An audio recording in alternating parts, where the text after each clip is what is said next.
Betul nggak sih? Non-muslim itu kira-kira ada yang di kuning atau ada yang di merah? Jawab. Ada yang tahu nggak? Kira-kira ada yang bisa jawab? Nggak ada yang respon, jangan-jangan pada tidur semua nih. Yang merah. Mayoritas di kuning, Pak. Merah atau kuning? Pak. Kuning, Pak. Merah, Pak. Kuning. Merah. Bagian besar di merah. Jadi 80% ini merah. Jadi gambarnya nggak gini, gambarnya mungkin yang gini nih.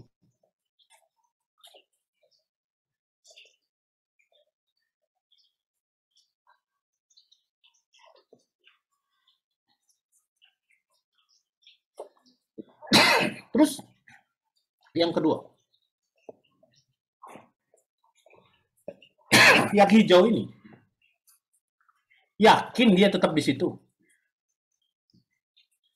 Karena dalam perkembangannya yang kuning ini nggak pindah-pindah, yang merah apalagi nggak pindah-pindah, maka bank-bank rebutan di hijau ini.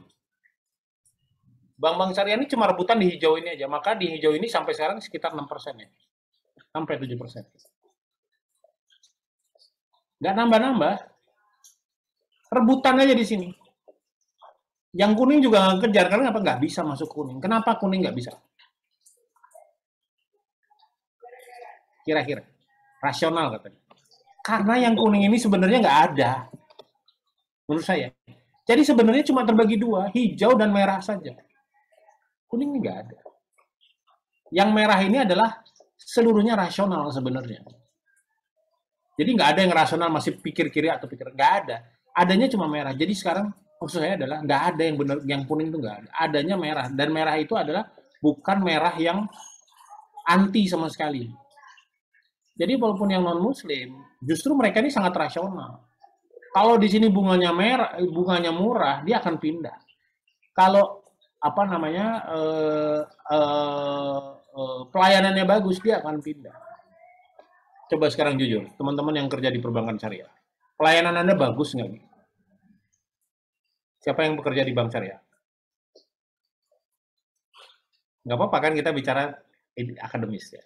Kalau Anda bilang bagus, silahkan bilang bagus. Tapi saya rasa belum, sama sekali belum, jauh. Kalau jauh, kira-kira yang merah ini pindah nggak? Yang hijau kira-kira keluar nggak? Bisa keluar. Jadi mereka rebutan di sini dan jadi seperti berkelahi dengan saudara sendiri, tapi memperebutkan kue yang sudah ada di situ aja.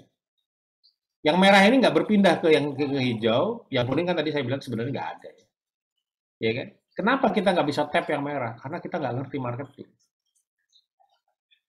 Kita selalu ngomongnya seperti Bang Muhammad, ngomongnya hijrah. Kalau yang non-muslim kira-kira hijrah nggak? Ayo hijrah. Yang muslim kira-kira ngerti nggak dia disuruh hijrah?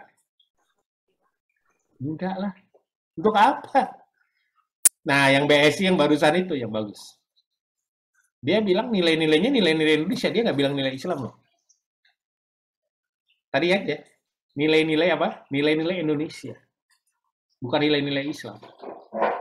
Nilai-nilai Indonesia itu yang tadi disebutkan, saya putar sekali lagi ya, biar teman-teman ngerti ya, biar teman-teman paham. Lihat, terdengarkan mereka menyebut nilai-nilai. Yang mereka jual adalah nilai-nilai. Ya, kita sebut, kita ini ya, kita putar lagi dan teman-teman lihat ya. Teman-teman lihat. Bagaimana mereka itu masuk ke dalam pasar itu dan apa namanya dengan cerdik ya memanfaatkan bahasa ya atau memanfaatkan apa ya memanfaatkan jargon-jargon pemasaran. Kita lihat sekali lagi betapa menurut saya ini adalah suatu kecerdikan ya, kecerdikan. Saya juga baru lihat ini iklannya terus terang hari ini dan saya langsung waduh bagus itu ya. Bagus ya. Kita sekali lagi ya, kita lihat ya. Indonesia sejak dulu kaya akan nilai-nilai yang luhur dan mulia. Kerjasama adalah salah satunya. Sebuah prinsip dalam bekerja demi meraih hasil yang bisa dinikmati bersama. Di dalamnya terkandung nilai-nilai kesetaraan, kejujuran, saling menghargai. dan percaya untuk maju bersama.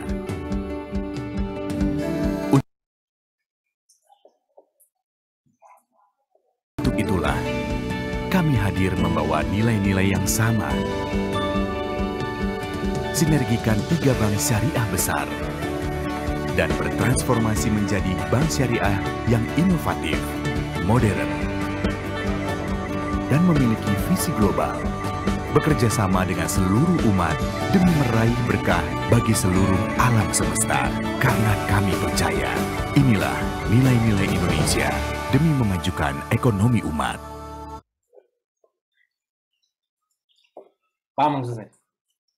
Nilai-nilai Indonesia, ada 5 disebutin. Ada nggak nilai dari 5 itu yang 5 disebutin tadi? Ada nggak kerjasama, apa tadi? Kesetaraan, apalagi? Ada nggak yang bertentangan dengan Islam? Mbak ini pada dengerin nggak sih? Sesuai semua, Pak. Baik.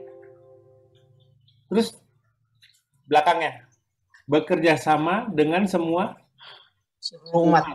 untuk menciptakan apa tadi? Keberkahan bagi alam semesta. Keberkahan bagi alam semesta itu ajaran siapa? Rahmatan lil alamin kan? Bekerja sama dengan seluruh umat. Ada nggak yang bertentangan dengan Islam? Nggak ada. Jadi dia bicaranya apa sih sebenarnya? Dia ingin melepas cangkang itu. Seolah-olah bank syariah itu hanya untuk orang Islam. Jadi dia ingin masuk ke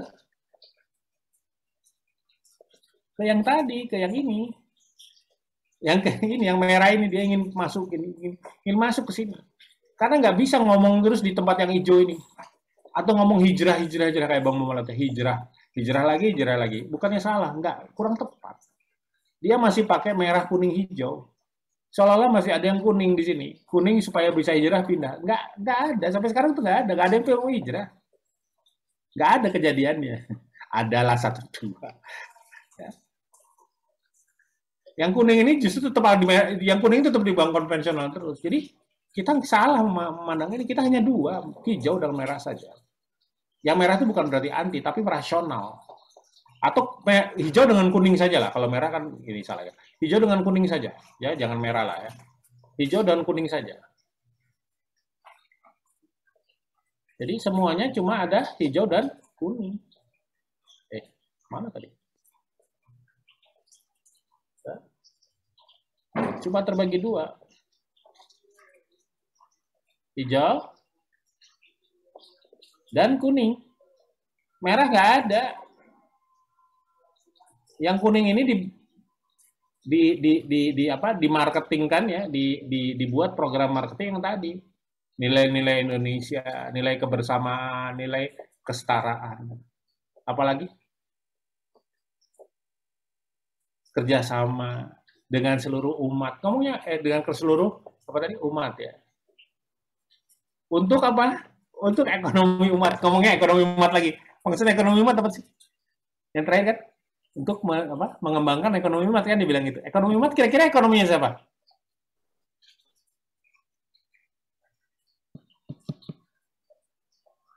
Kalau ekonomi nasional kita ngerti ya, seluruhnya. Kalau ekonomi umat kira-kira maksudnya apa? Muslim, Pak. Manusia. Islam aja, Pak. Hebat ya. Itu baru saya suka. Itu baru benar. Itulah kalau udah belajar marketing ya kayak gitu. Karena sekarang ini kayak, ya saya terus terang baru lihat ini ya, saya gembira ini, saya bahagia ya bahwa, udah mengerti ya. Ya selama ini saya omong-omongan tuh ada orang juga yang punya pikiran yang sama. Ya mungkin dia dengerin dari yang lain, saya nggak tahu. Tapi dia punya pikiran yang sama. Bahwa marketing itu atau Islamic banking itu adalah Islam untuk semua. Kebetulan aja ini adalah Islam ya, kebetulan. Ini adalah versi banking yang sesuai dengan syariah. Tapi walaupun versi banking sesuai dengan syariah, bukan berarti bahwa ini untuk orang Islam saja. Atau orang yang sudah hijrah saja. Nah itu salah. Seolah-olah Bang Muhammad itu adalah untuk yang sudah hijrah, yang belum hijrah jangan di sini. hijrah itu kan ada levelnya hijrah ya, ada hijrah pakaiannya, ya. Ada hijrah ibadahnya, tapi belum pakai kerudung. Ya. Ada hijrah sudah sholat, mulai pakai kerudung, tapi masih bang konvensional. Ada hijrah lagi, apanya pendidikannya, ya anak-anaknya mulai dimasukkan ke sekolah Islam. Terus kan ini hijrah juga ya. Hijrah jangan di ya gitulah ya. Ngerti maksudnya kan? Jadi istilah hijrah ini istilah yang terlalu umum dan terlalu besar dan terlalu dipaksakan. Ya, teman-teman yang di Bang Muamalat, itu masukan saya ya. Stop lah, udahlah nggak usah pakai itu lagi. Ya ganti strategi marketing. Jangan pakai itu lagi. Ya. Pakai yang model kayak BSI punya. Ya. Model BSI punya, model yang lebih umum. Ya. Ya. Saya bukan pendukung Islam Nusantara, bukan ya, atau pendukung pluralisme, bukan ya. Tapi saya percaya bahwa Islam rahmatan lil alamin, dan satu lagi adalah Islam itu universal, bisa diterima oleh semua orang. Kalau kita bilang bank syariah itu hanya untuk yang hijrah, konsep bahwa ajaran Islam itu ajaran universal itu ada nggak kepake. Jadi nggak kepake. Ya? Jadi salah gitu. Seolah-olah hanya untuk orang Islam saja. Padahal tidak. Itulah kenapa belajar marketing itu penting, supaya kita ngerti. Ya, supaya kita ngerti bahwa ini loh, bahwa bukan hanya sekedar memahami angka atau memahami skema transaksi, tapi juga memahami bagaimana membuat produk ini bisa dijual. Ya, Mas Hilman. Ya, Pak. Terima kasih, Pak. Mau nanya sebentar, Pak. Ini perihal bank atau lembaga keuangan yang memiliki unit usaha syariah. Jadi ini kan kelihatan benar yang seperti yang Bapak sampaikan, marketingnya itu terkotak-kotak gitu. Apalagi mereka satu induk, lalu ada unit usaha syariah. Jadi terkesan bahwa UUS-nya ini hanya mengejar 6% tadi, lalu yang induknya mengejar keseluruhan. Sedangkan kalau UUS mau masuk ke tadi zona kuning yang 80%, itu akan terjadi kanibalisme di market karena targetnya sama. Kira-kira untuk menghindari kanibalisme tadi apa, Pak, dari yang harus dilakukan, atau ya seperti strategi muamalah tersebut kira-kira apa tanpa mengganggu market yang ada di konvensional atau induk? Terima kasih, Pak. Ya, makasih Mas Hilman. Ya, itu saya juga baru dengan pertanyaan Anda, saya juga baru ngerti. Ya, benar. Jadi UUS ini selalu dapat lepehan ya dari bank induk, dan mereka cenderung untuk mengejar target market yang sama. Sebenarnya nggak perlu. Target marketnya bisa berbeda. Jadi misalnya kalau sama-sama masuk ke kuning ya, tetapi mereka masuk ke yang berbeda. Memang saya juga suka dengar ya, manajemen ngomong begitu ya, manajemen di tempat saya bekerja. Mereka berprinsip seperti supermarket. Yang mau milih ini ya silakan beli yang ini. Kalau mau milih yang syariah silakan beli yang syariah. Mereka nggak berpikir bahwa yang syariah ini adalah sebenarnya adalah bank juga gitu. Mereka hanya lihat itu seperti melayani segmen pasar yang hanya mau menggunakan syariah. Jadi yang hijau saja itu betul. Ya tentu jalan keluarnya gimana? Ya market ini kan sangat luas, 80% itu luas banget dan nggak bisa dimakan sendiri. Ya, oleh siapa? Oleh induknya. Ya kalau gitu dibagi saja, misalnya induknya ini mengelola pasar-pasar yang komersial, yang misalnya yang di atas yang konvensional lah, yang memberikan kredit secara konvensional. Kalau yang syariah, yang memberikan kredit secara Grameen misalnya, pakai metode Grameen Bank. Yang Grameen Bank ke syariah semua deh, itu dilakukan di BTPN kan. Yang Grameen Bank ada di BTPN syariah, yang non Grameen ada di yang konvensional. Maksudnya konvensional itu yang reguler ya, bukan konvensional versus syariah, tapi yang reguler, yang produk-produk yang biasa, bukan Grameen. Itu masuknya di konvensionalnya. Yang Grameennya itu masuk di syariah. Bisa kan? Bisa. Jadi mereka nggak bersaing di pasar, nggak saling makan. nggak saling makan. Atau mereka fokus, jadi misalnya supply chain, semua yang menggunakan pendekatan supply chain itu ditaruh di syariah misalnya. Karena syariah itu harus ada underlying-nya, dan supply chain itu salah satunya adalah menggunakan underlying. Sedangkan yang regular masuk semua di konvensional. Bisa. Jadi bisa saling bersinergi satu dengan yang lain. Kalau sekarang kan terjadinya tidak ya. Yang tidak diproses oleh konvennya dibuang ke syariah. Yang tidak lulus di konven dibuang ke syariah. Ada kasusnya. Memang mereka bukan UUS lagi, tapi sudah bank full fledged, tapi masih anak perusahaan. Contohnya Bank DKI. Bank DKI itu kan pernah gitu ya. Jadi yang bagus-bagus diambil sama yang konvensional, yang jelek-jeleknya dilempar ke syariah. Ya nggak fair lah, syariahnya bongkok lah. Ya. Apalagi, misalnya atau dibalik, yang syariah adalah yang premier. Yang premier buang ke syariah. Khusus dibuang ke syariah.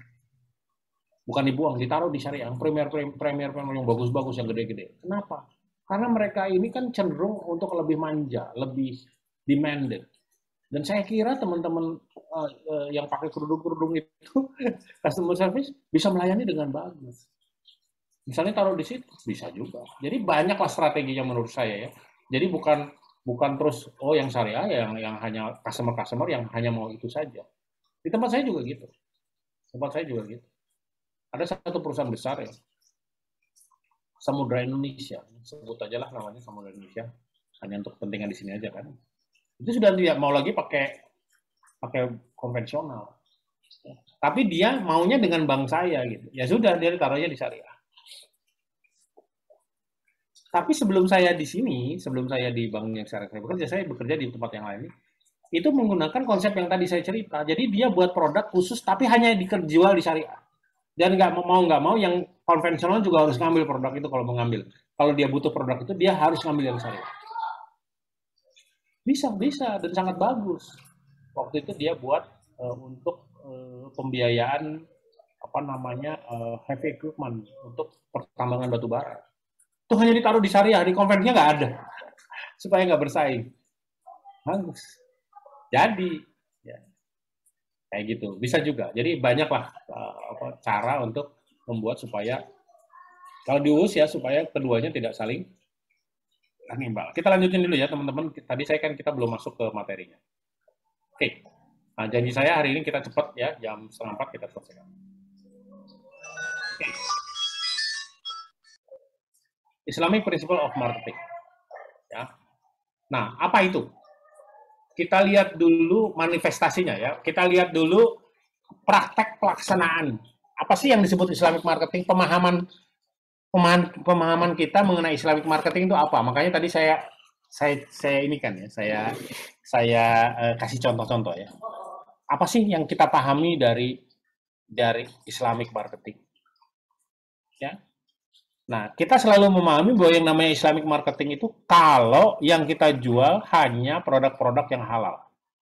Contohnya ini, pizza halal, namanya Salimah. Atau makanan pagi halal, Campbell. Maka kalau kita menjual produk halal, maka kita menggunakan Islamic Marketing. Maksudnya produk halal adalah yang ada tulisan halalnya. Kalau produknya produk yang nggak ada tulisan halalnya, bagaimana? Apakah perlu pakai Islamic Marketing nggak? Atau kita merasa bahwa Islamic Marketing itu adalah menjual produk-produk seperti ini, produk-produk yang dipakai untuk sholat, Quran, ya. Apalagi nih, jam, petunjuk, sajadah. Oh, itu Islamic Marketing itu katanya. Bukan hanya ini. Ya. Handphone yang ada aplikasi. Apakah hanya ini? Apakah ini yang disebut sebagai Islamic Marketing?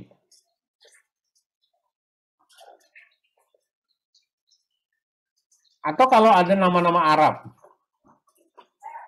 Mecca Cola, Kibla Cola, Zam-Zam Cola, nama-nama Arab, oh berarti ini Islamic Marketing. Bukan. Ya.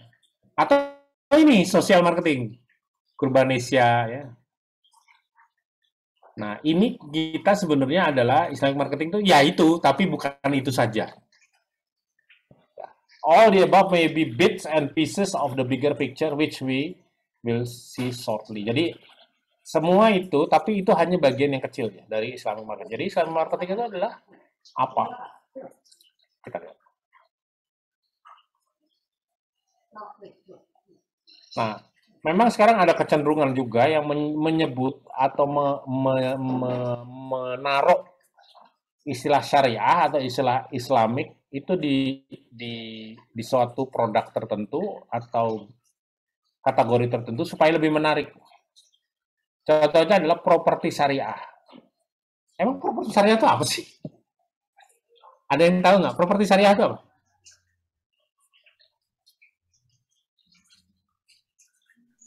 Ada yang Sama bisa aja. Sama aja, Pak. Prinsipnya sama aja. katanya bisa memberikan kredit dengan bunga dengan metode syariah tanpa bank misalnya. Oh, apalagi oke, itu pakai ijarah katanya. Apalagi? Emang semua rumahnya menghadap kiblat? Enggak. Emang rumahnya dikasih musola? Apalagi? Rumahnya kecil-kecil dikasih musola, habis lah ruangannya. Apakah di perumahan itu dikasih masjid? Enggak juga. Oh, nama perumahannya. Perumahannya Al-Andalusia, Al-Aqsa. Apalagi nama-nama itu ya, nama Bukit Tursina. Nama-nama doang. Jadi yang disebut syariah di sini apa? Ada juga misalnya investasi syariah ya. Yang kebetulan ketua MUI yang lama yang sekarang Wapres pernah jadi dewan pengarahnya di sana. Ternyata ya enggak juga, ternyata bodong juga. Jadi syariah ini dan Islamik ini sekarang dimanfaatkan ya karena di Indonesia mentang-mentang mayoritas Islam kemudian dicoba ditaruh ini. Walaupun sebenarnya yang mayoritas Islam itu ya sebenarnya tidak menguasai ekonomi juga ya, paling cuma 20%. Lihat dari 100 konglomerat Indonesia atau 100 orang terkaya di Indonesia, yang Muslim berapa? Nggak lebih dari 10. Khairul Tanjung, Sandiaga Uno, apa lagi? Sekarang adalah Erick Thohir ya, Garibaldi Thohir, Bakri. Yusuf. Itu aja, siapa lagi? Yusuf Hamka. Yusuf Hamka, Subkala. Ayo sebut lagi. Kalian ketemu 10. Yang 90? Non-Muslim. Ya kalau nggak 90, 85. Teman-teman ya. Tawar-tawar sedikit. Oke. Kita lihat marketing. Contemporary paradigm. Ya. Nah, kita lihat akar pemikiran mengenai marketing itu sebenarnya back to the 1766 ya. 1766 ketika buku Wealth of Nation karangan Adam Smith itu terbit. Muncullah jargon marketing, ilmu mengenai marketing. Di dalam buku itu disebutkan bahwa pertumbuhan ekonomi tergantung kepada konsumsi. Jadi konsumsi itu adalah tujuan dari produksi. Jadi kita memproduksi, suatu bangsa, suatu negara memproduksi, tujuannya adalah konsumsi. Ya iyalah, kalau produksi tapi tidak ada konsumsi, ya percuma, produksinya pasti dibuang. Nggak ada uang, dan akhirnya produksinya akan tutup. Jadi yang paling penting itu ada konsumsi. Konsumsi itu apa sih? Digunakan, ya, dikonsum, dimakan, dipakai, dimanfaatkan, utilize, itulah disebut konsumsi. Nah, dari sini karena paradigmanya adalah bagaimana meningkatkan kesejahteraan menggunakan approach consumption, maka dibuatlah suatu teknik atau strategi untuk mendorong konsumsi sebanyak mungkin. Itulah yang disebut sebagai marketing. Marketing itu mendorong konsumsi. Butuh tidak butuh, perlu tidak perlu, lapar tidak lapar. Anda tidak lapar, tapi Anda karena iklan yang sedemikian bagus, Anda harus beli terus. Anda akan beli terus. Walaupun sudah tidak lapar dan sudah tidak perlu, maka overweight. Anda sebenarnya sudah nggak perlu rumah, tapi terus diiklankan macam-macam, akhirnya Anda renovasi, ganti, gonta-ganti, dan seterusnya, dan seterusnya. Jadi konsumsi itu didorong menjadi konsumsi yang berlebihan, yang tidak rasional. Itulah ya tujuan daripada marketing. Old paradigm. Yaitu mendorong konsumsi habis-habisan. Bentar ya teman-teman, saya ke belakang dulu ya.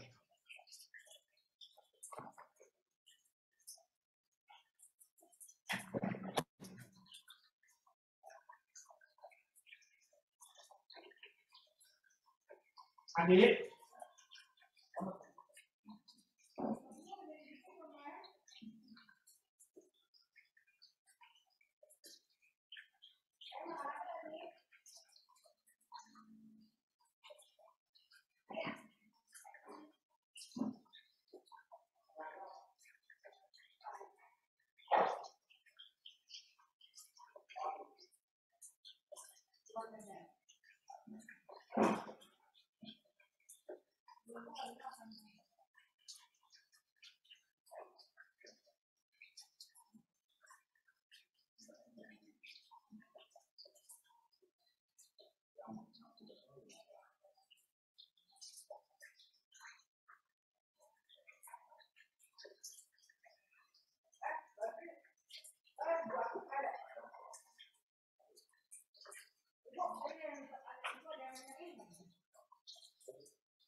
Apa-apa ya, kalau aja kamu ngajak apa-apa gua, pokoknya kami tanggal balik kali mau beli tanggal kami langsung rumah. Iya, baju apakah itu kan. Jadi kalau balik lah harus pilih yang berado lah itu kan. Jadi yang masih segera kita juga kan membantu menggerakkannya Pak. Bantu penggerakannya setiap kan. Ya dah malu bab mulai Pak Kuala. Jadi kami lah satu kami kemarin. Iya.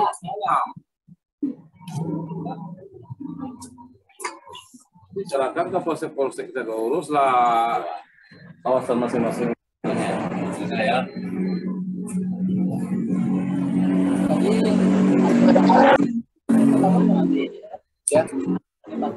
Ya. Sebentar ya. Jadi, oke, lanjutin. Jadi, paradigma marketing modern adalah bagaimana mendorong konsumsi secara habis-habisan. Ya, maka tidak heran kalau misalnya di Amerika bahan makanan itu yang terbuang itu 50%. Banyak sekali makanan yang terbuang. Karena apa? Karena mereka beli sesuatu yang nggak mereka butuhkan. Dan makin besar konsumsi, maka makin bagus untuk ekonomi.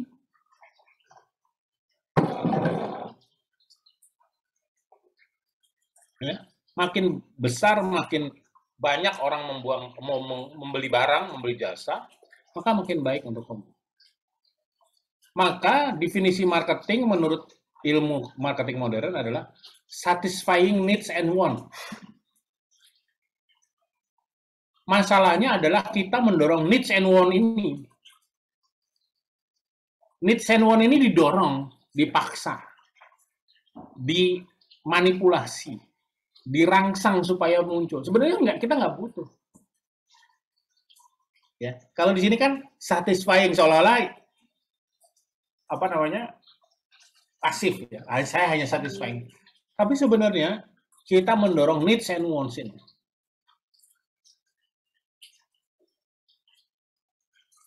Nah, ini Philip Kotler. Tapi kalau yang lain ini menurut saya lebih make sense ya. Maksudnya make sense dengan praktek marketing yang ada. Jadi dari Chartered Institute of Marketing, marketing is the management process that identify, anticipate, and satisfy. Jadi identify, anticipate, mengidentifikasi adalah kebutuhan yang sekarang, mengantisipasi ada kebutuhan yang akan datang. Kalau mengantisipasi itu kira-kira apa? Dia belum butuh pun kita udah tahu kebutuhannya apa. Kita create. Needs and wants-nya itu kita create. Paham ya? Itulah marketing. Jadi dia itu meng-create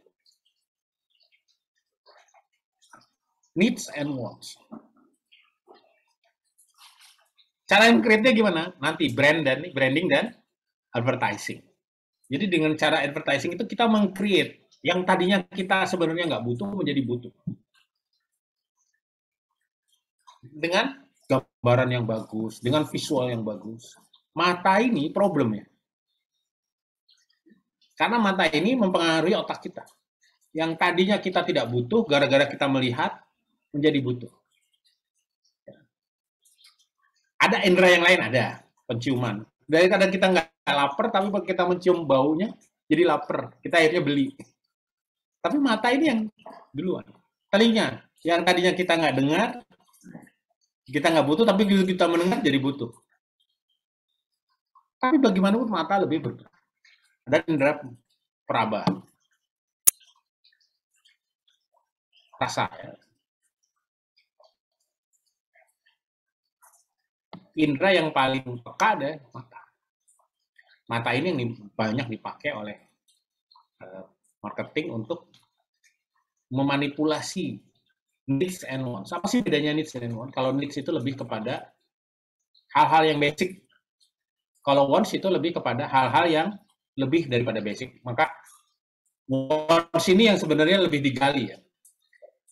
Contohnya gini. Anda haus. Anda butuh minum. Ini needs. Saya minum. Tapi sebenarnya kalau minum saja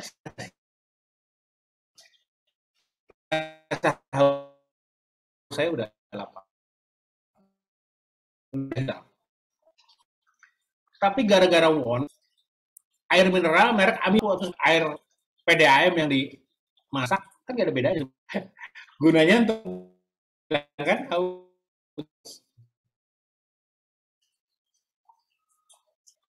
needs-nya basic. Wants-nya ini yang diciptakan ya. Sehingga kebutuhan basicnya ini menjadi kebutuhan yang dari sisi value maupun dari sisi dari sisi value ya.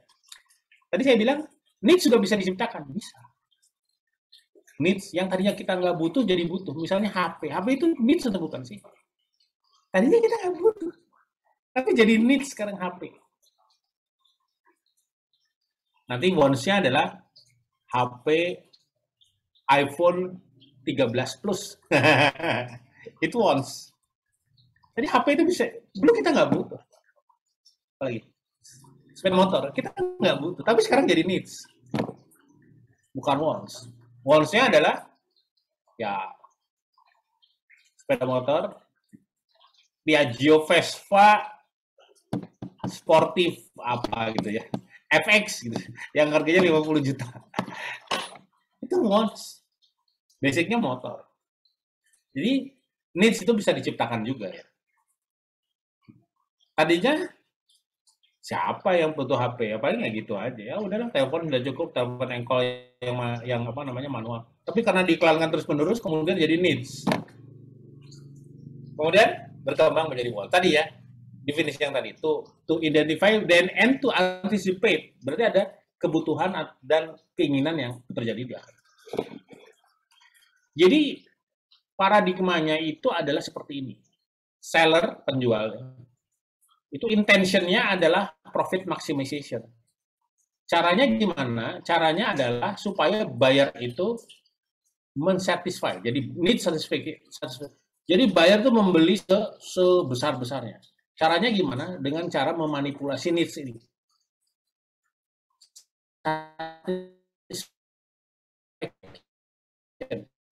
Need satisfaction. Apakah pernah needs itu bisa disatisfikan? Bisa disatisfikan. Kita kalau dibilang menahan needs, bukan menahan wants ya. Menahan wants, bukan menahan needs. Ini needs and wants jadi satu ya. Maksudnya ya udahlah.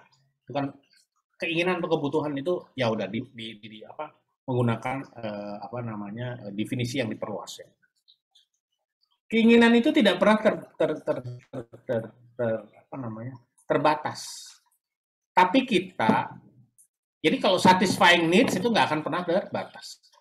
Tapi kita tidak ingin satisfying needs, kita secukupnya saja. Jadi bukan satisfying. Tapi kalau tidak satisfying need, gimana mau profit maximization? Nah, itu problem. Maka konsep ini di dalam ilmu ekonomi maupun ilmu marketing ini adalah sesuatu yang biasa saja. Jadi kalau ada orang yang berkonsumsi berlebihan, ya biasa. Sampai utang-utang segala macam, ya gimana memang itu tujuannya ilmu ekonomi adalah membuat orang mengkonsumsi sebanyak mungkin kok. Nah.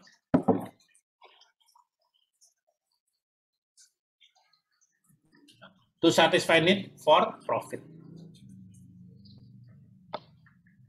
Nah, sekarang bagaimana Islamic paradigm?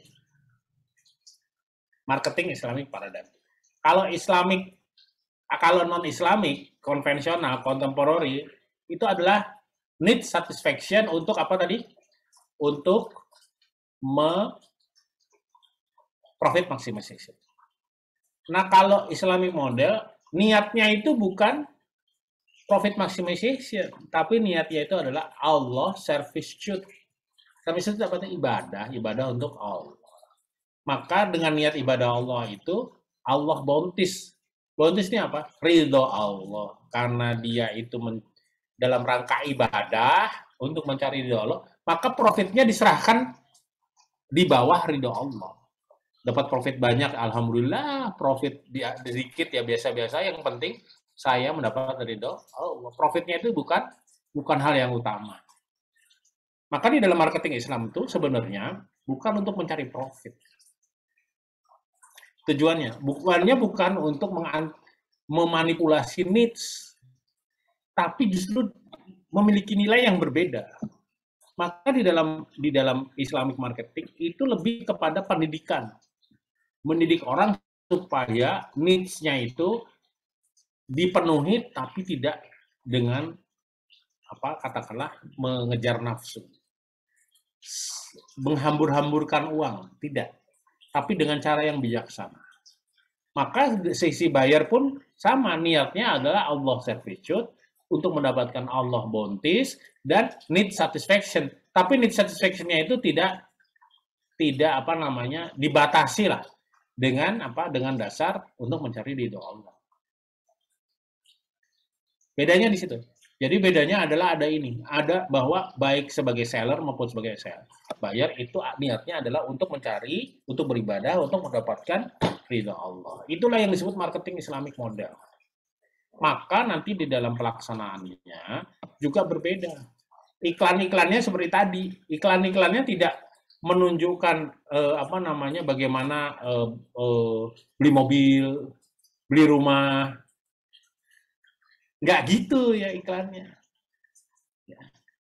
Tapi kalau mau diperlihatkan KPR, misalnya iklan KPR, kan di rumah, ya nggak apa-apa beli rumah, tapi kemudian dia sholat di dalam rumah itu. Nah gitu caranya. Jadi nggak kelihatan bahwa Anda mendorong konsumsi rumah, Anda mendorong konsumsi kendaraan. Kalau mau nggak apa-apa. Kalau iklan mengenai KPM, kredit pemilikan mobil, atau iklan mengenai financing mobil, nggak apa-apa. Mobilnya seolah-olah dia dari mobil baru, tapi mobilnya dibawa ke masjid untuk sholat. Gitu. Itu iklannya. Bedanya iklan antara Islamik dengan non-Islamik. Kalau non-Islamik kan bawa mobil terus, wah kayaknya senang banget, wah gitu ya, kayaknya hebat banget itu. Kalau itu enggak, mobil terus kayaknya rasanya rasa syukur gitu. Bawa ke masjid, sholat. Gitu caranya. Jadi tetap, tapi message-nya berbeda. Semuanya adalah untuk ibadah dan semuanya adalah untuk mencari ridha Allah. Nah ini apa namanya beberapa dalil ya, saya kira ya, ini auzubillahi minasyaitonir rajim, ini juga sangat populer sekali, wa ma khalaqtu jinna insa liya'budun, ya, al-hujarat, al-jin, ciptakan jin dan manusia kecuali untuk ibadah. Al-Baqarah 208, auzubillahi minasyaitonir rajim, ya ayyuhalladzina amanu khulu fi silmi kafah. Masuklah engkau ke dalam Islam secara believer in Islam, enter Islam totally, kafah totally ya, and do not follow in the footstep of Satan. Wa tabi'u khutuwatis syaitan. Jangan engkau ikuti langkah-langkah setan karena mereka itu innahu lakum aduwwun mubin. Karena mereka itu adalah musuhmu yang nyata. Ya. Al-Jumu'ah 9 dan 10. Ya ayyuhalladzina amanu idza nudiya lisholati min yaumil jum'ah, ya. Wahai orang-orang beriman, ketika panggilan sholat Jumat itu sudah terdengar, maka segeralah datang, segera memenuhi panggilan itu. Dzalikum khairul lakum in kuntum ta'lamun. Itu adalah hal yang ada lagi ya, ila dzikrillahi wa dzarul bai'. Jadi wa dzarul bai'. Jadi tinggalkanlah barang-barang daganganmu. Ya, tinggalkan. Kalau sudah dipanggil waktu sholat Jumat, tinggalkan semua urusan bisnis, kemudian sholat Jumat. Karena itu yang terbaik bagimu. Ya. Bukan berdagang itu bukan yang terbaik bagimu ketika sholat Jumat dipanggil. Wa idza qudiyatis shalah wa idza qudiyatis sholatu fangtashiru fil ard. Dan seterusnya, dan after prayer, setelah faida qudiyatis shalah, ya, sholatu fangtashiru. Penuhilah. Penuhilah. Jadi setelah sholat selesai, menyebarlah, penuhilah dunia dengan urusan-urusanmu. Ya. Untuk mendapat apa? Wabtaghu min fadlillah, ya. Untuk mendapatkan fadlillah, wadkurullah kasirol la'alakum tuflihun, ya. Jadi apa namanya? Untuk mendapatkan ridho Allah. Dan ingatlah, ya, ingatlah bahwa Allah itu memberikan engkau kesejahteraan. Kira-kira artinya gitu ya. Arti resmi terjemahan Depaknya silakan. Ini karena saya baca bahasa Inggrisnya ya. Langsung diterjemahkan ke bahasa Indonesia. Oke. Nah, ini kemarin juga sudah beberapa kali ya hadis ini ya. The honest and trustworthy businessman will be with the prophet, righteous people and martyrs, syuhada. Indeed, trader will be gathered on the day of judgment as transgressor, except those who fear Allah, were righteous and spoke the truth. Ini hadisnya, saya lupa nih ngasih ininya ya. Ini adalah, lihat ya, indeed traders, bahwa pedagang-pedagang itu akan dikumpulkan atau akan dianggap sebagai transgresor. Apa ya? Ya, orang-orang yang serakah lah. kecuali orang-orang yang jujur, orang-orang yang righteous ya, orang-orang yang jalan yang lurus ya, yang dan selalu berbicara hal-hal harus selalu jujur ya. Jadi seperti itu. Jadi nah inilah, maka di dalam marketingnya itu, marketing Islam itu pertama adalah bahwa mereka harus sejalan dengan ibadah ya. Semuanya hanya untuk ibadah. Kemudian bahwa ya kalau sudah dipanggil ibadah, ya harus dilaksanakan segera, dan setelah itu bebas. Silakan untuk memenuhi alam semesta, untuk berusaha atau yang lain. Jadi memang ibadah itu maksudnya dari dua ayat ini, ibadah itu didahulukan. Tapi ingat yang dimaksud ibadah ini sebenarnya kan ada dua. Ibadah khusus atau ibadah madhoh, dan ibadah yang umum, muamalah. Maka yang marketing ini adalah masuk yang muamalah. Ini ya. Direct ibadah atau madhoh, ini indirect ibadah yang sifatnya muamalah, muasyarah, muasyarah ya, dan adat ya. Jadi ini yang muamalah itu yang transaction. Semuanya tergantung niat. Nah ini yang tadi di dalam Islamic marketing itu gini, yang saya sampaikan adalah bedanya marketing konvensional dengan marketing Islam adalah marketing Islam itu harus ditaruh di dalam konteks bahwa mereka sedang beribadah. Itu aja sih. Kuliah ini ceritanya mengenai itu. Maka nanti kalau kita berdagang, ya kita berdagang dalam rangka ibadah. Kita membuat iklan dalam rangka ibadah. Kita melayani nasabah dalam rangka ibadah. Kita melayani bos kita dalam rangka ibadah. Semuanya dalam rangka ibadah. Rangka ibadah berarti kita akan berjalan secara lurus, secara jujur, akan melaksanakan etika Islam, menekankan tauhid, dan seterusnya. Jadi, marketing Islamic paradigm itu satisfies jaiz needs, bukan needs dalam pengertian konvensional ya, needs yang se-needs-needs-nya, tapi jaiz yang diperbolehkan saja, yang wajar saja for Allah, servitude. Dalam rangka apa? Dalam rangka beribadah kepada Allah, dalam rangka untuk mendapatkan Allah's bounty. Ridho Allah. Allah servitude apa? Ibadah kepada Allah ya. Oke. Nah, dengan konsep ini, maka a buyer, pembeli, itu kalau dia membeli barang, itu tidak ingin atau membatasi dirinya dengan barang-barang yang hanya diperbolehkan atau diperkenankan oleh Allah aja. Begitu pula seller kalau menjual, dia hanya menjual yang membuat Allah itu senang dan diperbolehkan Allah. Jadi dia bukan mencari profit setinggi-tingginya, yang penting Allah ridho aja lah. Ya. Untung sedikit nggak apa-apa, yang penting jalan. Gitu kan?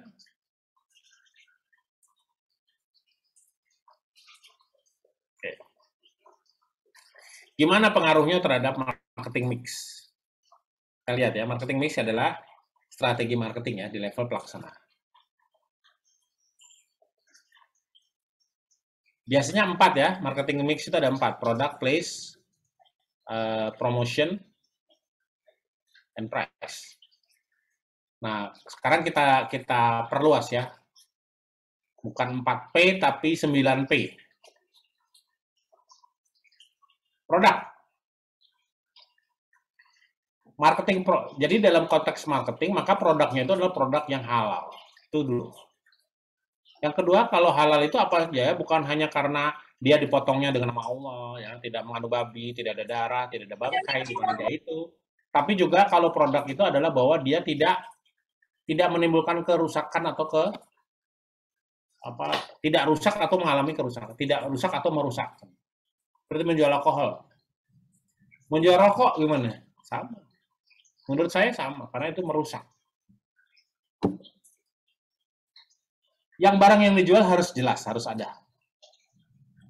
Nah, kalau misalnya ada extra cost dan lain, harusnya disampaikan di depan. Ini harga barangnya segini, tapi extra cost segini karena apa? Dari sisi produk. Dari sisi place gimana? Place itu maksudnya adalah distribusi. Maka distribusi ini juga harus distribusi yang efisien, ya. Menggunakan distribusi yang efisien, yang tidak merusak, ya, menggunakan truk yang baik, jangan truknya sampai truk yang bocor, ya, truk yang merusak, truk yang polusi. Price-nya ini harus yang wajar, bukan predatory. Ya. Predatory itu saling mematikan. Tujuannya adalah mematikan, membuat harga serendah mungkin dengan tujuan mematikan. Loh, ini pause kok nggak ada yang bilang. Saya ulangi ya, jadi bagaimana kalau ini produk seperti saya bilang ya, ini produk apa namanya, produk yang halal, yang tidak merusak, ya. Place-nya adalah yang apa namanya, yang efisien, ya. Price-nya juga price yang wajar, tidak predatory, tidak saling mematikan. Promotion ya itu tadi, promotion. Promotionnya ini tidak yang mendorong orang untuk terlalu agresif mengkonsumsi, tapi justru lebih kepada pendidikan. Ya. Kemudian, jadi tidak deceptive and manipulatif, ini maksudnya. Kemudian juga menggunakan, tidak boleh stereotyping, ya. Tidak boleh pakai perempuan cantik, gitu ya. Boleh pakai perempuan cantik, tapi perempuan cantiknya itu bukan karena dia cantik, bukan itu. Ya, tapi karena pas saja ditaruh di situ. Iya, ya kan ada yang semuanya cantik, cakep, ya memang iklan harus bukan ya, karena pas saja. Pas saja. Misalnya ada orang yang polisinya polisi kayak artis Korea kan, nggak perlu. Yang namanya polisi ya, yang wajar aja lah, ya polisi gimana sih? Jadi seperti itu. Tidak boleh menggunakan woman, ya, perempuan sebagai objek untuk menarik konsumen. People. Ya, maksudnya people adalah orang yang ada di karyawan, ya, yang ya jangan yang mengambil sembarangan, tapi adalah orang-orang yang apa namanya, yang juga rajin beribadah. Ya, planning, ya. Presentation, bagaimana planning, tentu ya planning. Presentation, bagaimana kantor ya, ini urusan kantor. Presentation itu orang bentuk kantor, bentuk representasi dari produk tersebut, ya jangan bermewah-mewah, ya biasa aja, wajar saja. Ya. Partner, ya, cari partner yang sesuai, ya. Jangan yang apa namanya, yang nipu, ya. Jadi partner yang sama-sama memiliki konsep mengenai Islam dan passion. Ya. Passion itu artinya semangat. Can we redefine marketing? Ya pasti bisa lah. Nah, ini beberapa core Islamic marketing. Pertama adalah needs. Needs itu basic ya, maksudnya needs itu harus yang apa namanya, yang wajar. Ya, tidak boleh berlebihan. Dan promotion yang dilakukan itu tidak boleh mendorong menjadi mengkonsumsi needs secara berlebihan. Halal, tentu saja produknya juga harus halal. Caranya juga harus halal. Ya, tadi iklan seperti iklan Bank Syariah Mandiri itu ada beberapa wanita, semuanya juga menggunakan kerudung halal. Jadi semuanya halal. Bukan jadi kalaupun harus dilihat ya dia tidak ada aurat yang terlihat. Ya. Welfare artinya kesejahteraan. Ya, bisnis harus menciptakan kesejahteraan. Ya. Jangan justru bisnis menciptakan kehancuran. Misalnya dengan predatory pricing seperti kemarin. Ya. Bukan predatory pricing, tapi kita menyembunyikan stok seperti yang terjadi kemarin di minyak goreng. Ya. Nah, karakteristik Islamic marketing itu pertama adalah spiritualistik. Ya, semuanya adalah berdasarkan ajaran Islam. Ya. Jadi semuanya bisa kita kembalikan kepada Allah karena di situ ada unsur Quran dan unsur hadis. Ethical, udah pasti. Karena sesuai dengan Quran dan hadis, maka dia etis. Ya, tidak ada yang melanggar. Tidak ada iklannya gebuk-gebukan, tidak ada. Mana selalu sopan. Tidak ada iklannya menggunakan kata-kata kotor, tidak ada. Tidak ada iklannya menggunakan banci, tidak ada. Iklannya yang lucu-lucuan, tidak ada. Semuanya proper. Realistik. Ya. Nah, ini realistik. Tidak boleh, apa namanya,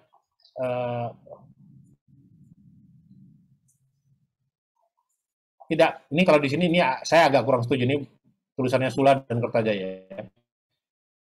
not be so rigid, tidak boleh rigid, ya terlalu kaku. Ya kalau yang hal-hal yang basic ya tetap kita nggak boleh ya. Misalnya terlalu kaku tuh misalnya gini, ada orang sholat, kemudian sholat ini bagian daripada acting sebenarnya, bagian daripada katakanlah skrip dalam iklan itu. Ada orang nggak boleh, sholat itu nggak boleh, nanti jadi pamer. Nah, bukan itu ya, itu maksudnya, ya itu justru jadi orang datang ke masjid pakai mobil baru. Orang yang rigid bilang, oh itu nanti ria, sombong. Padahal bukan itu maksudnya. Menunjukkan semangat, menunjukkan passion. Jadi jangan rigid seperti itu. Realistik. Ya, realistik itu artinya bahwa produk atau janji-janji yang disebutkan di dalam iklan itu harus ya bisa dipenuhi. Ya, nggak gombal, nggak palsu, humanistik. Ya, semuanya sudah sesuai dengan apa namanya ajaran, ya isinya tidak melanggar ya, tidak melanggar. Misalnya ada di situ ada apa namanya eksploitasi, ya. Eksploitasi anak, eksploitasi perempuan ya, itu nggak ada ya. Oke, ada pertanyaan sampai di sini. Teman-teman jangan lupa bahwa teman-teman ada ini ya, ada assignment. Jangan lupa ya. Assignment itu harus dikumpulkan dengan berapa tuh? Jangan lupa teman-teman. 11. 11. Jangan lupa ya. Berarti minggu depan. Karena kalau teman-teman nggak mengumpulkan ya sama dengan tidak lulus. Jadi saya ingatkan saja, jangan telat ya. Nanti kita akan setelah itu nanti teman-teman akan mendapatkan UAS, tapi UAS-nya juga dalam bentuk apa namanya assignment. Ya, jadi assignment lagi UAS yang kurang lebih dikumpulkan dalam jangka waktu 1 minggu. Ya. Oke, kalau sudah tidak ada lagi, Ya. Saya ingin bertanya sedikit. ya silakan. Ya, jadi gini, untuk masalah marketing tadi, itu kan disinggung marketing yang jangan sampai mempengaruhi konsumen untuk membeli sesuatu hal yang sebenarnya tidak begitu penting. Nah, sebenarnya di sini kan itu dimanapun itu digunakan untuk menarik konsumen untuk mendapatkan profit yang sebesar-besarnya. Nah, ini apakah memang menurut Islam dianggap haram atau seperti apa untuk marketing? Jadi kayak misalnya orang sudah punya rumah, bagaimana caranya agar orang itu mau beli rumah? Nah, dengan memakai bahasa-bahasa investasi atau yang sejenisnya. Nah, itu hukumnya seperti apa ya, Pak ya? Saya tidak bilang hukum ya. Dari tadi saya tidak bilang hukum. Saya bilang paradigm. Paradigm itu lebih kepada etika. Kalau hukum saya bukan ahli hukum Islam, saya nggak tahu. Saya nggak bisa jawab. Tapi kalau paradigm itu kan artinya seharusnya, seyogianya. Seyogianya yang dilakukan adalah tidak mendorong konsumsi yang berlebihan. Tapi kalau itu tujuannya adalah untuk tujuan yang baik dan orang yang disasar adalah mendapatkan value dari situ, ya nggak apa-apa. Kalau judulnya rumah kayaknya agak salah, ya agak kurang tepat ya. Mungkin lebih tepatnya mobil misalnya, ya karena mobil itu kan orang suka berlebih-lebihan. Maka yang diiklankan jangan beli mobil mewah. Paham saya? Tapi yang diiklankan adalah mobil yang keluarga, mobil yang fungsional, yang bisa dipakai untuk masjid tadi. Ya. Jadi nilai-nilai pendidikannya itu yang jauh lebih penting daripada nilai konsumsinya. Kan kalau dalam iklan itu kan biasanya kalau beli mobil, orang yang baru beli mobil itu kayak gue gembira banget lah, senang gitu ya. Sampai kelihatannya itu gimana? Orang sampai hebat banget tuh mobil. Atau mungkin perlihatkan betapa bergengsinya mobil itu ya. Betapa kerennya mobil itu. Tapi nilai bahwa orang membeli mobil itu apa itu nggak ada dalam itu. Itu maksudnya. Nah, kalau dalam contoh Anda tadi, misalnya rumah. Orang sudah punya rumah, didorong lagi beli rumah. Biasanya sih orang-orang yang beli rumah untuk rumah kedua itu orang-orang yang sudah cukup mature. Tidak konsumsi orang. Kan kalau rumah kan nggak punya duit sedikit beli rumah gitu. Ya. Tapi kalaupun mau, ya di situ bisa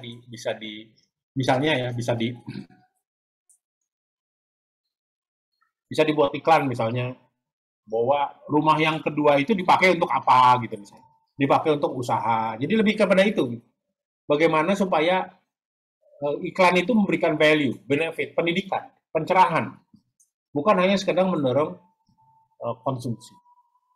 Itu maksud saya. Kalau iklan-iklan yang konsumsi barangkali iklan makanan, ya ada orang yang pernah lihat nggak sih? Ada orang yang divisualisasikan orang sampai ngencas itu. Pernah lihat? Ada ya? Yang sampai melihat apa tuh sampai kayaknya enak banget itu nggak boleh. Itu bukan Islam. Kayaknya sampai dia harus beli gitu ya. Sampai kelihatan itu apa ya? Mukanya tuh muka yang pengen banget, mupeng, pengen. Kayaknya enak banget gitu, enggak gitu ya, tapi lebih kepada bagaimana kita memberikan value terhadap produk kita dan kepada konsumen. Jadi kalau iklan makanan, bagaimana makanan ini itu menyehatkan. Nah, contohnya gitu ya. Makanan ini menyehatkan untuk kesehatan. Kalau makanan yang tidak menyehatkan gimana? Makanannya mendatangkan kegembiraan. Misalnya McDonald kan pasti tidak sehat ya.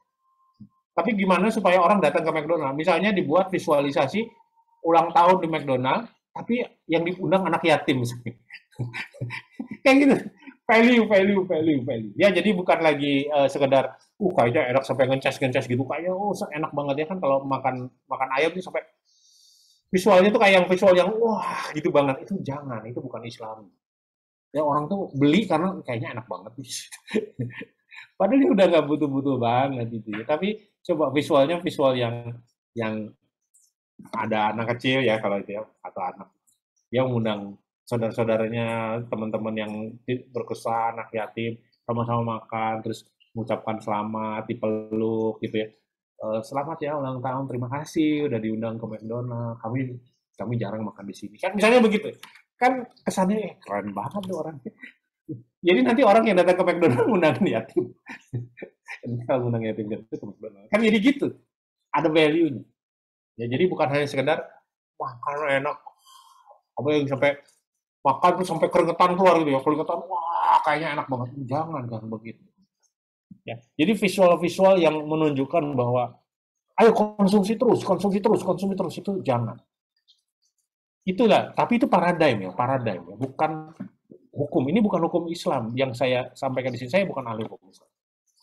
Yang saya sebut ini hanya paradigm, hanya cara berpikir. Ketika kita melakukan tindakan, kita melakukan aktivitas marketing itu apa sih yang menjadi dasar kita? Sayang kalau aktivitas itu tidak dipakai untuk beribadah, sayang, dan justru menimbulkan kemudaratan. Sayang. Itu aja sih. Oke ya. Tadi saya kasih contoh yang BSI kan, ini bagus sekali, iklannya bagus sekali, saya suka. Ya, bagaimana waktu bank itu menunjukkan, kami punya nilai-nilai ini. Nilai-nilai ini nilai Indonesia, nggak pernah ngomong Islam, padahal itu bank Islam. Tapi di ujung-ujungnya rahmatan lil alamin, terus ekonomi umat yang muslim semua itu masuk. Belum lagi visual dari talentnya, artis-artis yang bermain di situ, di iklan itu. Lihat, semuanya pakai kerudung, semuanya menutup aurat dengan baik. Ya, pakaiannya juga pakaian yang bagus ya. Jadi kelihatan ini iklan syariah, bukan iklan, tapi kan nggak kerasa, syariahnya nggak kerasa, nggak pakai misalnya jinglenya ya musik yang dipakai rebana gitu, kan nggak gitu. Terus satu pakai sarung sama lagi salam-salaman, maaf-maafan, atau nggak gitu banget gitu. Jadi iklannya biasa aja, iklan biasa aja, masyarakat hidup biasa aja. Pengantarnya istilahnya adalah voice-nya. Suara yang ada di situ juga. Itu juga ngomongnya adalah ngomong yang umum, tapi justru semuanya adalah nilai Islam. Kita putarkan sekali lagi ya supaya teman-teman mengerti ya betapa saya sangat menyukai ini ya iklan ini, karena bagi saya ini iklan yang sangat bagus. Ya. Kita putar lagi, dan teman-teman ini juga bisa jadi ide ya. Ada salah satu teman kita ya. Ada salah satu teman kita yang membuat iklan ya, menganalisis iklan. Apakah iklan itu sudah sesuai syariah apa enggak? Tapi sekarang lagi ngilang anaknya ya. Waktu proposal saya lihat proposal itu adalah papernya dia ketika ikut kuliah Islamic Marketing saya, ikut kuliah kita gini. Ikut kuliah, terus dia buat paper itu, terus itu jadi tesis. Tapi tesis itu sama dengan papernya, makanya saya tolak. Perbaiki, saya nggak mau. Masa sama seperti paper. Papernya dapat A. Tapi terus kemudian dia nggak tahu kenapa tesisnya dibuat persis sama ya. Judulnya, isinya sama semua. Kan saya masih ingat, ini kan sama ya, nggak mau saya. Ayo perbaiki. Ya. Masa paper dijadiin tesis. Yang bener aja. Bukannya nggak boleh, boleh. Tapi harus dikembangkan. Masa sama persis ya. Ya, kita lihat ya iklannya sekali lagi. Udah kelihatan ya? Coba perhatikan. Indonesia sejak dulu kaya akan nilai-nilai yang luhur dan mulia. Kerjasama adalah salah satunya. Sebuah prinsip dalam bekerja demi meraih hasil yang bisa dinikmati bersama. Di dalamnya terkandung nilai-nilai kesetaraan, kejujuran, saling menghargai, dan percaya untuk maju bersama. Untuk itulah, kami hadir membawa nilai-nilai yang sama. Sinergikan 3 bank syariah besar dan berbesar dan bersinergikan 3. Kita lihat, ada wanita yang tidak pakai jilbab. Ini diumpamakan siapa nih wanita ini pakai baju hitam? Siapa dia? Customer. Non-muslim. Zona kuning. Non-muslim. Message-nya apa? Non-muslim, benar. Umat ya. Message-nya non-muslim. Ya. Ini yang pakai kerudung ini adalah customer service-nya. Ya. Kalau ini yang sebelah kiri, ya ini customer muslim kan. Ini bapak-bapak yang di sebelah kanan, sayang nggak apa namanya, kameranya tidak bergerak ya ke dia. Ini maksudnya adalah customer profesional ya. Nah, ini bergerak ya. Sinergikan Sebentar sekali. Ya, ya lihat. Ini maksudnya adalah customer profesional. Ya, siapapun itu ya. sinergikan 3 bank syariah besar dan bertransformasi menjadi bank syariah yang inovatif, modern, dan memiliki visi global. Bekerja sama dengan seluruh umat demi meraih Bekerja sama dengan seluruh umat. berkah bagi seluruh alam semesta. Berkah untuk alam semesta. Karena kami percaya, inilah nilai-nilai Indonesia Nilai-nilai Indonesia ya. demi memajukan ekonomi umat. Demi memajukan ekonomi umat. Ya. Bagus ya iklannya ya. Ditulis dengan sangat bagus ya. Jadi konsepnya bagus, di delivery dengan sangat bagus juga. Ya soal berhasil atau enggak ya tentu lain cerita ya. Tapi bahwa iklannya ini sangat bagus. Coba Anda buat, coba ya, nanti kapan-kapan, atau mungkin ini jadi bahan paper ya, Anda buat analisis satu bank atau satu asuransi syariah atau apapun ya. Coba Anda lihat dari sisi ini sesuai syariah apa enggak, sesuai dengan konteks atau konsep daripada Islamic marketing, Islamic advertising atau enggak. Coba ya kita lihat lagi, ada beberapa mungkin yang lainnya, mungkin iklan apa ya?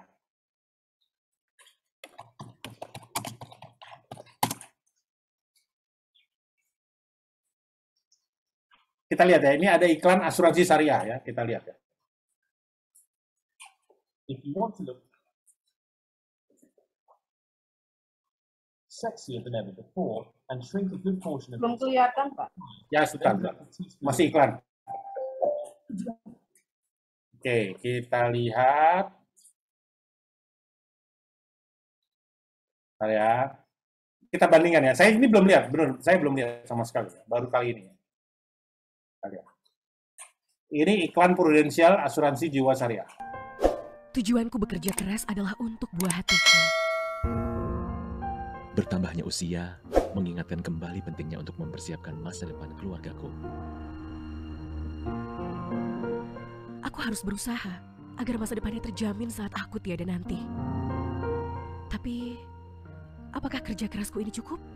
Semua upaya aku lakukan demi meninggalkan manfaat untuk meneruskan perjalanan hidupnya. Asuransi jiwa Perwarisan memberikan jaminan keberlangsungan masa depan. Bersama asuransi jiwa Perwarisan, cita hidup keluarga tetap bisa tercapai. Asuransi jiwa Perwarisan, beragam pilihan masa pembayaran, 5, 10, atau 15 tahun. Perlindungan seumur hidup hingga usia 99 tahun atau manfaat akhir pertanggungan. Manfaat pertanggungan optimal. Oke, kita lihat. Apa yang teman-teman rasakan sih?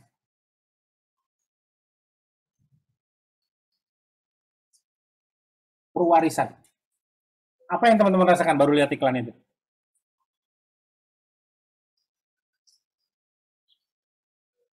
Nggak ada yang salah ya. Kan Anda juga baru dengar kan. Baru dengar kuliah saya sekali lagi. Ya kan? Baru kuliah baru sekali ini kan dengar kuliah saya. Baru lihat sekali juga iklan itu. Saya juga baru lihat sekali iklan itu. Ayo, siapa yang punya pendapat?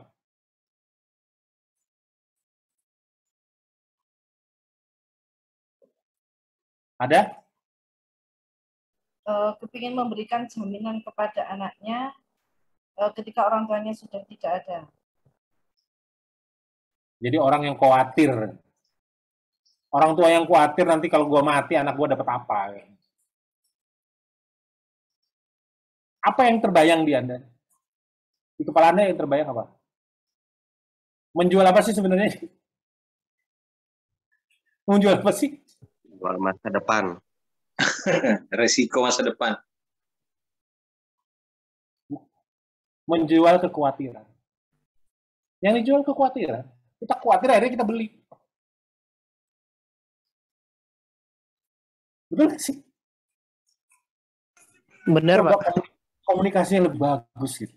Bukan menjual kekhawatiran. Itu kan takdir Allah. Kok Anda menjual takdir Allah? Kok Anda meragukan takdir Allah? Kan Allah selalu berikan yang terbaik. Paham maksud saya? Itu iklan nggak mendidik. Visualnya lebih bagus. Jadi bukan menjual kekhawatiran, tapi lebih menjual kepada kita ingin bukan menyiapkan ya, tapi apa ya? Kita membayangkan bahwa kita ini sedang menyiapkan masa depan anak kita. Jadi bukan masalah kekhawatiran. Makanya asuransi itu banyak eksponen Islam, ya, ulama Islam yang masih mengharamkan asuransi. Karena apa? Itu tadi takdir. Takdir itu ya seolah-olah Anda mensiasati takdir. Nanti kalau saya mati, anak saya dapat apa? Kalau kamu habis itu beli asuransi. Terus kamu mati hari itu. Setelah kamu beli apa? Kamu mati hari itu. Emang terus anaknya dapat warisan apa? Orang baru sehari atau baru setahun? Asuransinya nggak ada harganya. Ya cuma asuransi kematian saja. Nggak sebesar yang dia bayangkan. Itu kan kalau setelah 20 tahun, setelah 30 tahun, baru jadi kan. Nilai polisnya itu baru jadi setelah 20-30 tahun. Dan selama itu dia bayar terus selama 1 bulan-bulanan, selama 30 tahun ke depan, atau selama 20 tahun ke depan. Baru nilai polisnya itu jadi.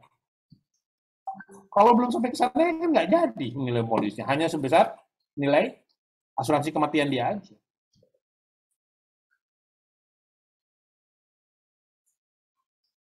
Karena menjual kekhawatiran, orang jadi khawatir, akhirnya beli, padahal nggak dibutuhin. Bukan nggak dibutuhkan, padahal value yang didapatkan tidak seperti yang dia sebutkan. Yang pertama. Yang kedua, menurut saya, selain menjual kekhawatiran, visualnya juga kurang bagus. Apa gitu maksudnya? Ya, kayaknya nggak pas aja. Ya oke ya, nanti minggu depan kita akan lebih banyak bicara mengenai ini ya. Karena minggu depan kita bicara mengenai iklan dan branding. Ya. Mudah-mudahan saya sempat menyiapkan materi untuk pertemuan ke-6, mungkin nanti supply chain atau yang lain ya, atau mengenai halal produk ya, supaya lebih seru ya. Oke, kalau tidak ada lagi, sesuai janji saya kita selesaikan setengah 4. Ya, supaya Anda punya waktu untuk beristirahat dengan lebih banyak. Oke, terima kasih teman-teman semua. Sampai ketemu hari Sabtu yang akan datang. Semoga semua sehat, selamat beristirahat. Nanti materi akan saya kirimkan segera ya. Assalamualaikum warahmatullahi wabarakatuh. Waalaikumsalam warahmatullahi wabarakatuh. Terima kasih Pak. Waalaikumsalam warahmatullahi wabarakatuh. Sehat selalu Pak.